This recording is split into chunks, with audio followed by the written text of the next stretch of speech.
Hi guys, my name's hi guys. I just installed the new stealth controller on this Ford XR8. The BA and the BF is now out. This is just a short video just to show like the calibration on these. So it's pretty simple. Like you plug everything in as per instructions. Normally, like when it first powers on, it will say use on the screen. So just press the M button once, and then you hold it down. Then it will start counting up. And then you've got your low voltage, which is your foot off the accelerator pedal. You press M again. Now it wants your high voltage, which is your foot all the way down on the pedal. On the Fords, you've really got to push down, just to make sure you get it all the way down. So that's fine. So press M again. Now that's set up, and you're back onto the standard screen. So the stealth controller on standard, after a few seconds, it will read your battery voltage. The car is off, so hence the low sort of number at the moment. To access the anti-theft, hold down the top arrow on the standard screen, and after roughly 5 or 6 seconds, you'll see a little lock light. So if you were to turn the car on right now, you wouldn't be able to accelerate. And to deactivate that, you just hold down the top arrow once again, and that will turn off after the same amount of time.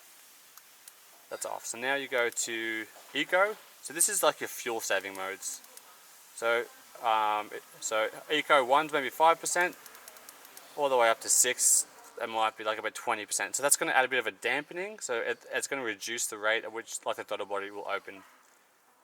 And then also you've got the Auto IQ mode, which sort of goes between your sport and your eco modes, like depending on how you drive. So that's like a set and forget setting. It's good for towing or just like for a daily driver. Press M again. We're on the U modes. You can always scroll down to the U modes, but basically what you do, you select which one you want, hold the top arrow, it will count up, and normally that would increase your RPMs on idle. So for example, if the car like normally idles on about 700 RPM, what would happen is, like right now on U3, the RPMs might go up by 1,000. So that's more for sort of like jump starting on your own, or if you have a winch, or you need some sort of RPM increase. Like it could be like for engine diagnostics or similar.